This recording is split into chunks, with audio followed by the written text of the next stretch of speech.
to my channel. It's your girl Sonja J, and I'm back with another reaction review, unpopular opinion video. Now, obviously, this is specifically a review to the Real Housewives of Potomac's new premiere episode, and I'm also going to be reviewing the season. So go ahead and subscribe, like this video, and comment down below. Or, you know, just subscribe so you can stay tuned because I plan to review this season. I've been looking for a new show to review. And let's keep it 100, okay? If you've been watching Potomac and you fuck with the show and you've been looking for a new season of something of yours to start since quarantine's been started, you know, a lot of my shows have been canceled. Let me know if you're, you know, I'm not the only one. But yeah, I was so happy Potomac came on and I started watching and I was like, wait, hold up. There's a lot of things we need to talk about and unpack for this whole episode. But with even in the first 10 minutes, okay, the girls was coming through, even bringing their kids, coming through with some wisdom, speaking some facts, some tea, and let's get into it, okay? Okay, so the episode starts out with Monique. Let's get into it first real quick. Monique looks good, okay? I cannot be the only one who feels like each season Monique looks better. Okay, when she was on the first season she came on, I will be honest, I did not watch that season, but I watched all the seasons prior to that and all the seasons after that. I just missed her first season that she came on. But I seen flashbacks and I was like, okay. Then I seen the second season that she was on. I watched that season. She looked good in that season too, but I was like, oh, you look even a little better season 2. Then I believe season 3 was the season we just watched. Yeah, well, her season 3 was the season that previously aired when she was pregnant. Looked even better, you know, when you're pregnant. And I don't know, they say the girls suck your beauty and the boys make you even more beautiful and give you more of a glow. And I mean, maybe that's true because she was having a boy. And I don't know, but listen, Monique, I already thought she was pretty, already thought she was beautiful and glowing. But this season, when she came out, okay, I was like, glowing skin. She looked good.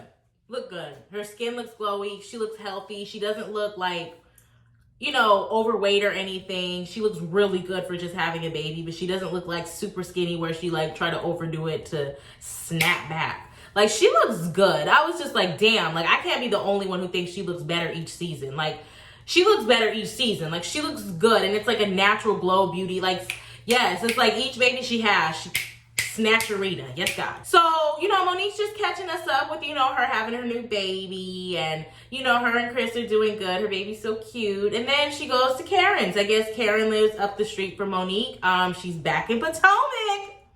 Karen sis, I get it. You're the, what do they call it? The Grand Don. And, you know, the show is called Potomac, and you feel like you have to be the Grand Don, so you have to be in Potomac with one of the nicest homes and houses.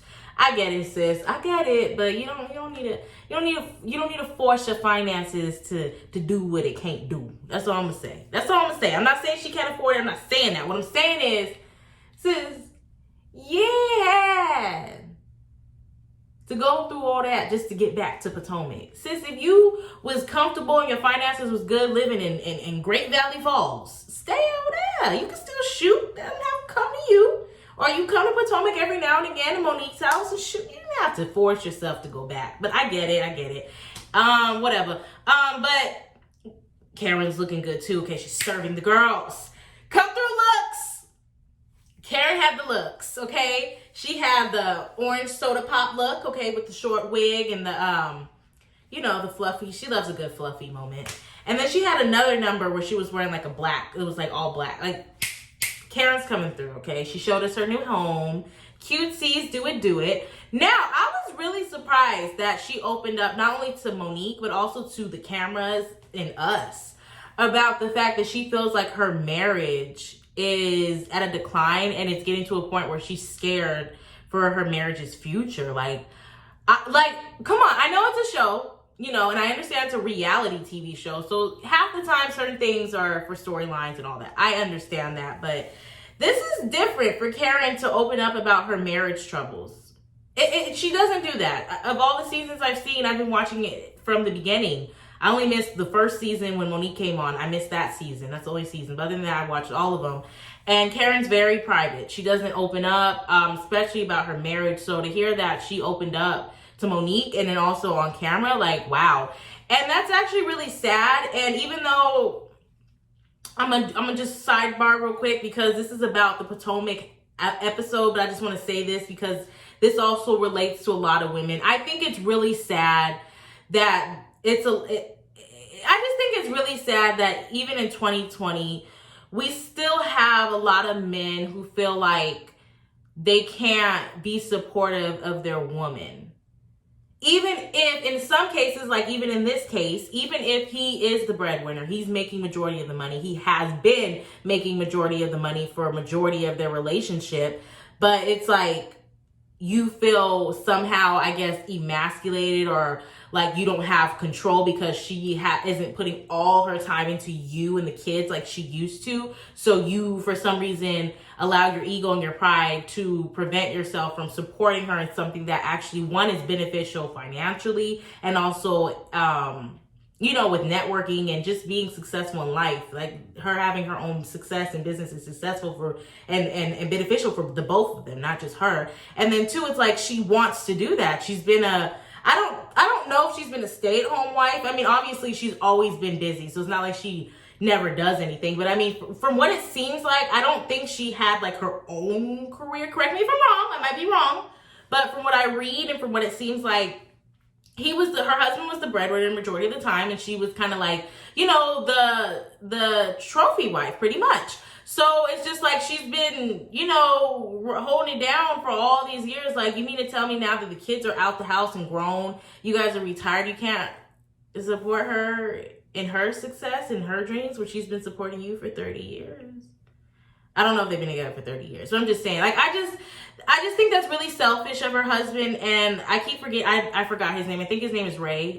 Let me know if that's his name. But I think that's selfish of him, like, I get it's a change. I get it's different and you're not used to it, but get used to it. Respect your wife, number one. Respect her enough to allow her to follow her dreams and support her in it. And then two, communication. Communicate with her.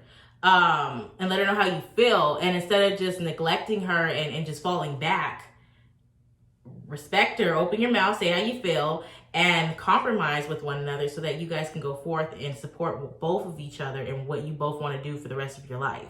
I just think that's very selfish of him, and I think it's really sad that a lot of women have to go through that. And the reason why I say a lot of women, because Karen's not the only one going through this, especially in 2020. There's a lot of women who are, especially now in 2020, that are trying to start their own businesses, be successful on their own. And there's a lot of women who have men in their lives, whether it be their husband, their boyfriend, their baby daddy, whoever it may be, but a male in their life, usually not all, but some of them do, where it's just like they don't want to see them succeed because either they feel some type of way about it, due to like gender roles, or it's just they're not used to it, so they feel like they can't support it. And I don't know. I'm going to be quiet because I feel like I'm going on a tangent, but I'm just saying I feel bad for Karen and women that go through that. Let's move on. Ciao. Let's get to Giselle. Now, Giselle's scene was really what sold me on doing this review. When I seen her baby girls say what they said to her, I said, oh shit, we talking about some real shit this season, okay? It's only been 10 minutes and y'all getting real. Review. I had to review it. Now I'm going to do it every episode, so stay on the lookout every week. But, can we talk about it? Is Giselle getting back with her husband, ex-husband?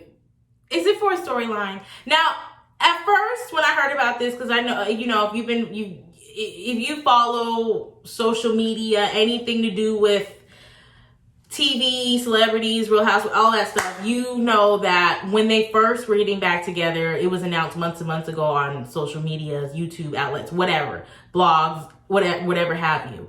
And there were talks of people feeling like she was doing this for a storyline.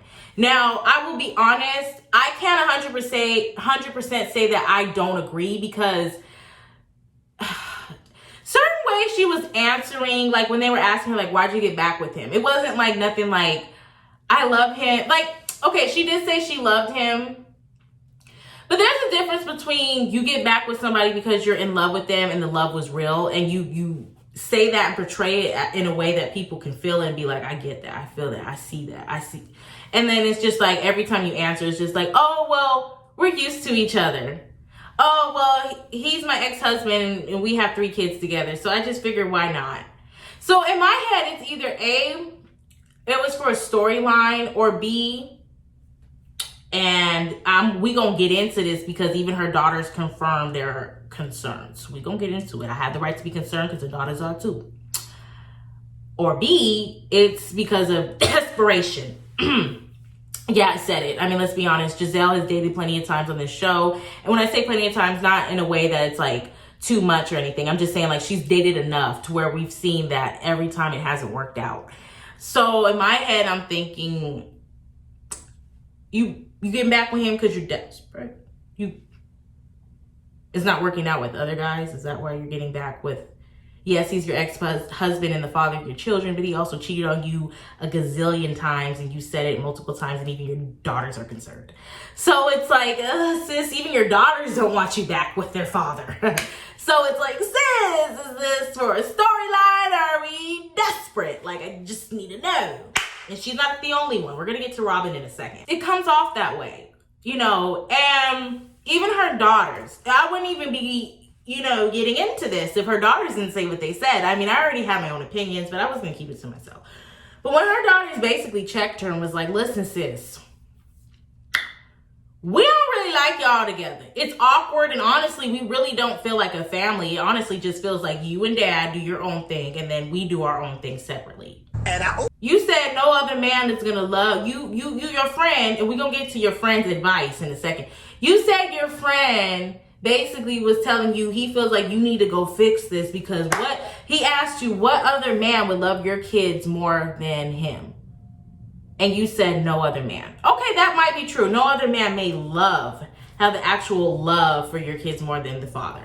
You may feel that way. Now, first of all, I'm going to just be 100. That's not really 100% true. There are a lot of people out here who are willing, and not even just willing because they feel like they have to, but actually genuinely do want to, and actually genuinely do build love and a bond for other people's children, and look at them and love them as their own. And there are also, believe it or not, parents that give birth, women that give birth to children, and men who fuck and nut and create children that they don't give a fuck about. It happens all the time. So in my head, when that guy told her that and she took that as her reason to get back with him or whatever, it was like, okay, you that's how you feel, that's fine, but that's not 100% true because, there are shitty parents and there are great step parents who are better than the parents. So that's not 100% true, but okay, you feel that way. But then what debunked that was when your daughters basically said, sis, we feel like dad only connects with us just to make you happy. Because every time he calls us, 2 seconds later, he calls you to let you know that he called us just to check in. Oh, that's not a red flag? I shouldn't have brought that up, even though her daughters brought that up on TV because they were concerned. And even at fucking 15 and 14, however old they are, they can see the red flags. I don't think I'm the only one over here concerned about Giselle and her choices. And then one more thing I'm going to say before I get off of Giselle. Her male friend gave her some horrible advice. I hate when men try to make women feel like they need to be the one to fix the relationship when the woman themselves didn't even fuck up the relationship. I love how your male friend told you that you should fix the relationship and that you guys should make it work when Jamal was the one who fucked every girl from sea to girl, I can't even speak. From sea to shining sea. He was the one who fucked everyone, not Giselle. She was the one who gave birth to the twins, and then right after that, he was fucking everybody. It wasn't Giselle doing that. So why does she have to fix it? The kids, their kids feel like the father doesn't really reach out because he generally wants to. They feel like he does that to get in good graces of the mother. They don't feel like the mother does that, Giselle. They feel like the father does that. So why does Giselle need to fix it? Also, one side note, did y'all notice within like the first 10 minutes when they showed the pictures of Karen and her husband and Giselle and her ex-husband, you notice both those husbands didn't look happy in the pictures? You seen Giselle smiling, you seen Karen smiling, and the kids smiling in the picture with Giselle and her family.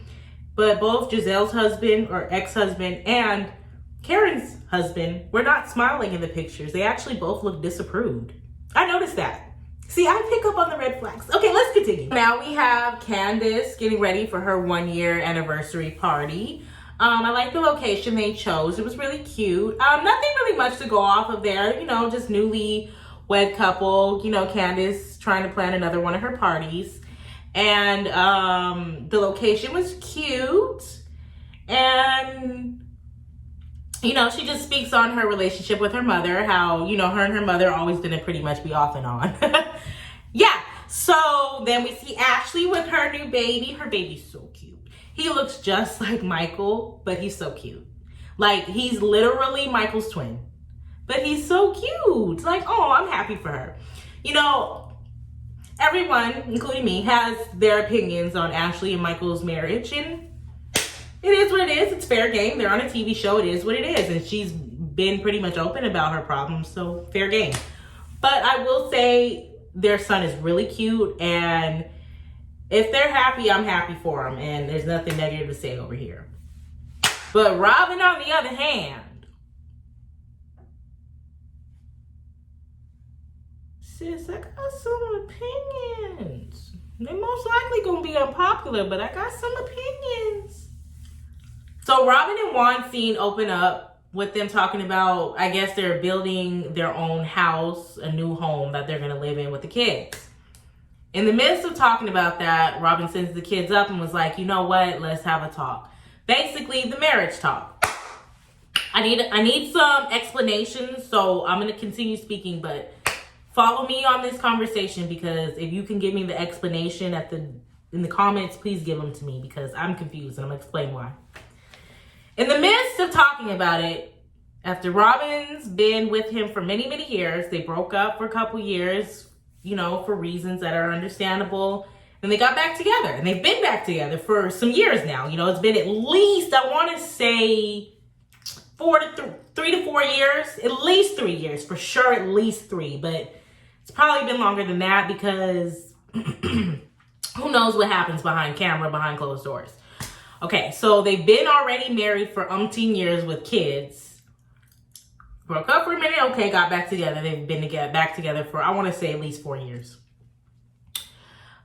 So Robin gives him an ultimatum. Well, not really ultimatum, but basically just says, like, we're getting this new house. We need to, and I forgot what she basically said, what she said before she said married, but Juan kind of interrupted and was basically like, yeah, we need to build, or she said something else, and then he entered the conversation by saying, like, yeah, we need to build as a couple. That was his mind frame. Red flags. I always notice those hoes. Like, it's like I'm the only person that notices them sometimes, I swear to God. But that was his words. He didn't say we need to build as a husband and wife. He didn't say I want to marry you right now. I want to marry you this year. He didn't get down on one knee and propose. He didn't say none of that. He said as a couple, not as a wife, not get married. He just said as a couple. Now, in his mind, that could mean a married couple, but he didn't say that. So Robin was like, no, if we're going to get this new house, we have to get married. Juan said, okay, when I'm ready, I can see myself doing that. That's basically what he said. I swear to God, he said, when I'm ready. I swear to God, because I reminded it. He said that, when I'm ready. I'm going to do that. Basically, like, yeah, I'm going to do that. I plan to do that. I want to be with you for the rest of my life. Robin started crying as if he just proposed to her, but he didn't. But she started crying as if he proposed to her, and as if he was the one who brought up the conversation, and as if he was the one who initiated the marriage, and she's been waiting for it. But no, she initiated the marriage conversation. She initiated the fact that they need to get married and not just be a couple. And all he did was agree to it. And she's crying as if, like, he proposed to her, as if he was the one who initiated it and just made her a wife. Like, I'm trying to understand how that warrants you being super emotional when he didn't do anything but just agree to what you already wanted him to do. Is that all it takes, ladies? Like, all you have to do is want something so bad, even though you've already been waiting for it and you've already been vocal on it. But finally now he agrees, and that's all you wanted, that's all you needed, so that's everything. Like, I'm sorry, sis. I'm not, and I realized from watching Robin, and I know some of y'all are not going to see me on this, and that's why, check the title, it says, Sonja J, Unpopular Opinions. That's what I do. I realized from watching Robin, and Giselle too, but more specifically Robin, because Robin really opened my eyes when I seen that scene. A lot of women, sadly, and men too, this goes for everybody, right? This goes for everybody, so I'm not saying this is only a woman thing, but let's be honest and let's be real.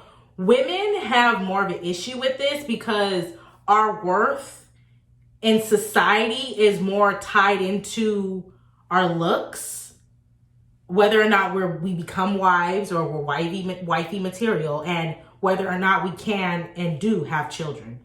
If you're a woman and you don't end up getting married or having children, a lot of people are going to look at you like, what's wrong with you? I don't give a fuck what you say. You can try to say that I'm tripping. No, that's what it is. I don't bullshit on my channel. I keep it 100. And that's what it is in this society. And when you're a woman, you can be a man and never have gotten married and never had children.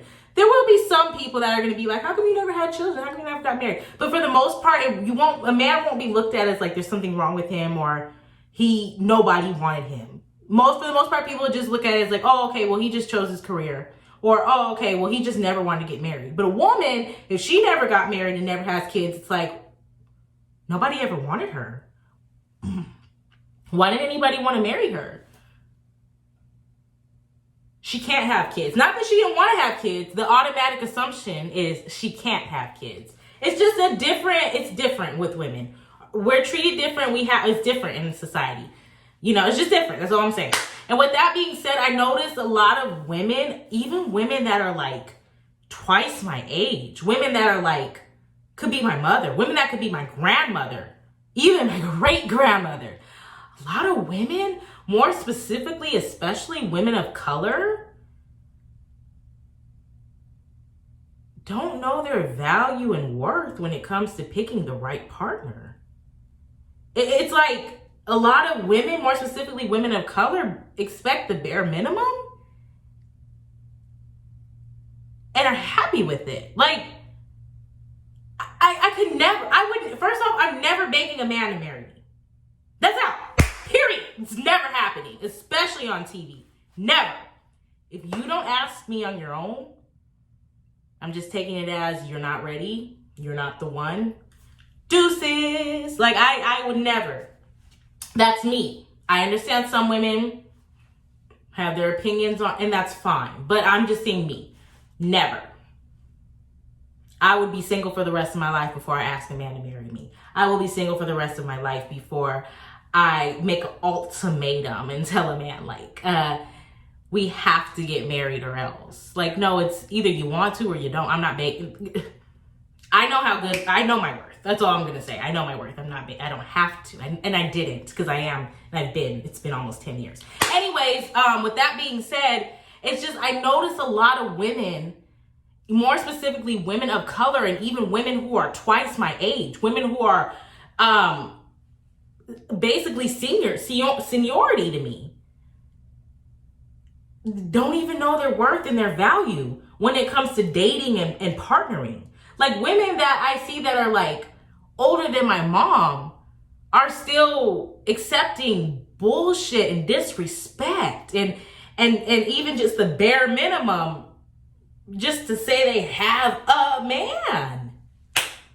Like, Robin, listen, sis. You shouldn't have had to have asked, I'm about to call him Ryan. Girl, what's his name? Juan, 3 times a year to marry you. If you was gonna ask, you shouldn't have asked on camera, and you should have asked or brought it up the one time. After that, he needs to get the pick. Like, I ain't never had to talk to my husband every 3 months about let's get married. When are we? Now it was just like after so long, I realized if it wasn't gonna happen, it wasn't meant to be. But you just know, it's like when you're in love with somebody and you know each other, you respect that person, and you're not gonna make them wait 10 years to marry them, especially if you know they want to get married. It's just like with Robin, like you can tell she's been wanting to get married. She's been wanting to get married. Obviously, that's why she keeps talking about it. She's brought it up every season. And I know people ask her. I'm not saying she's the only one that brings it up. People do ask her. But what I'm saying is, and she said it herself, she wants to get married. She's been wanting to get married. Juan's known that. He's been in her coochie. They've been living together, sleeping together, fucking together, eating together, paying bills together, making money together. And he's been knowing this. And every time y'all ask him, he just says when it's time. And you can tell Robin waits for his answer because she's been wanting to do it, but she's trying to wait for him. And now I get it. Now I know some of y'all gonna say because the money thing and she gave all her money away, and that's not an excuse to me. If a man or even a woman, anybody that is not just your boyfriend, your girlfriend, your husband or your wife, and y'all are married and you have a union, you've had this union not just for a year or 2 years, but y'all been married, because at that time when that happened, I think they were married for like a decade, somewhere close to that. They already had the 2 kids. So it's like you guys were already a partnership. You guys were already building on a future for the forever. So it's like, I understand that was hard and I get that, but it's like, if you felt like that in itself was enough to break the relationship and she didn't deserve for you to get back with her, okay, fine. Then don't get back with her. But you did. And you've been here. So why are we still having to ask the same question 4 seasons later? If you didn't want to get married, just say that. If you do, then why are we still waiting? Because Robin's been wanting to do it. I'm just saying, like, you would never, a pussy hole could never. Girl, I know my worth. That's all I'm going to say. I may only be 26, but I know it's 26 years. If you gonna fuck with me, you gonna have to be on your Q's and P's. So girl, Candace and Giselle are so funny. When they met up at that dessert shop, I was dead because they met up trying to be all cutesies and, oh, let's get together and try dessert for this party. And then turned into a petty fest fight. These girls are funny. Giselle and Candace are both petty. They both don't like to lose an argument. And they both don't know how to shut up. And I was just dead watching them argue. It was like they were trying to be nice, nasty, but you could tell they both really felt it. That's why when Giselle came in the party, Candace still felt some type of way. That's why she had to pull her to the side, because Candace still felt some type of way. I'm not saying Giselle didn't. She probably did too. But like Giselle said, we're cool. I'm here. Like if she was that upset, she wouldn't have came. So that's just my opinion. But that was funny to me. And then, so then we also see Ashley and Monique meet up at Ashley's house, having a little play date with their cute little baby boys. At first I wasn't here for Ashley and Monique kicking it because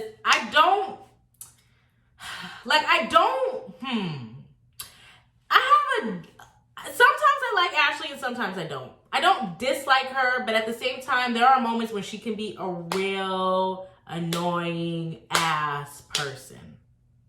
She can. I'm just going to be 100. And I get it. It's for the show. It's for the ratings. It's to make the show interesting. So I do understand. But sometimes it still comes off as annoying. And sometimes it does come off like she's trying to play the victim in certain situations. But at the same time, like, I don't dislike Ashley that much to be like, oh, no. Because there are certain things that Candace did do that Ashley didn't deserve. Like what she said about the fertility thing. And with that being said, they talk about Candace a little bit while they're together. And I guess, Candace didn't invite Ashley. She doesn't want to invite her. And Ashley doesn't care, which is fine, I still can't believe Monique and Candace end up fighting. Like, damn. But yeah, so they were having a good little kiki talking together. And, I'm okay with them being cool. Like, obviously it doesn't matter who gives a fuck about what I think. They're going to be cool whether I like it or not. So who gives a fuck? But I'm just saying, at first I was like, what is you doing? Especially since she was friends with Candace. But I guess that, especially now that Ashley's a new mom, and it's something about being a new mom that makes you kind of get brownie points. I don't know. It's whenever, even if you don't like a person, it's whenever they're bringing life into the world, because becoming a mom humbles you, whether you want it to or not, it does. So when you become a new mom, it's something about you will change, and usually it's for the good. And with that being said, I'm here for Ashley. She looks really good. She looks good as well. She actually looks really good. Her skin looks glow. It's something about having them boys, huh? It's something about having them boys. I think that's what it is, sis, because these girls is looking good this season. Really glowy, real good. Ashley looks good. She looks happy, and I'm here for it. I'm happy for Ashley. I'm happy she has her baby. I'm happy for it. So I'm not upset with their union. Only thing that I didn't like about their union, I guess, was that it was fueled through the beef with Candace. I think that's what I didn't like about it. However, Candace can be annoying herself, and there are some things that she said towards Ashley that I didn't agree with, as well as even some things that she's recently said over Instagram that I don't agree with. But that's a whole nother topic. Also, another side note, what's up with the Karen and Wendy beef? Like, what is that? I'm sure they're gonna get into that more this season, but I was like confused, like, what did Wendy do to you? Like, why you okay? We'll see what Wendy Williams did. And then also like I know it's not Wendy Williams, so it's just being funny. And then also with Charisse and Monique. What? I've watched almost every season, but maybe there was a beef that happened season 1. Well, I keep saying season 1. The season 1 that Monique joined, her season 1, that I missed because I didn't watch that season. So maybe Charisse started something that season. Cause what beef did they have? What I missed? So we pretty much end the season no, what is it called? The season premiere. With Candace's anniversary party. And as I said earlier, when Giselle walks in, Candace pulls her to the side to talk about their little scuffle. And, people exchange here and there. Nothing too much to go off of. What was Karen's speech? Like, anyways, that was pretty much it. They had the party, people had their exchanges. This season looks promising. This season looks like it's going to be interesting. I'm here for it. And like I said, I'm going to be reviewing it, okay? I'm here to see the fight. Now, I'm not happy that they fought, so don't take it that way. But I mean, like, they did, and I want to see what happens. So we going to talk about it. I'm going to review this season. And I may review seasons from here on out. I never thought I would be doing like a Housewives review, but especially since Housewives have already been on for so many years and so many seasons, it's like I'm kind of late to jump in a season. But I've been watching this show, and this show is like one of the newer franchises of Housewives, so I'm not that late, and I mean, this season was really good, and with my opinionated ass, there's so many topics that I needed to speak on, and I did. So, and I feel like this season's gonna be promising. So, subscribe if you like my content and videos like this, because I will be doing it every week. If you agree and you like, me reviewing this, and you want to let me know and support me, go ahead and let me know if you like it. If you don't agree with me on certain topics, that's fine. Let's talk about it. Let me know what you think about the premiere and if you liked it. What do you think about Robin and Giselle's rekindlements with their ex-husbands, their cheating ex-husbands? And what do you think about what Giselle's daughters told her? Like, that's some serious shit. Like, see you soon. Bye.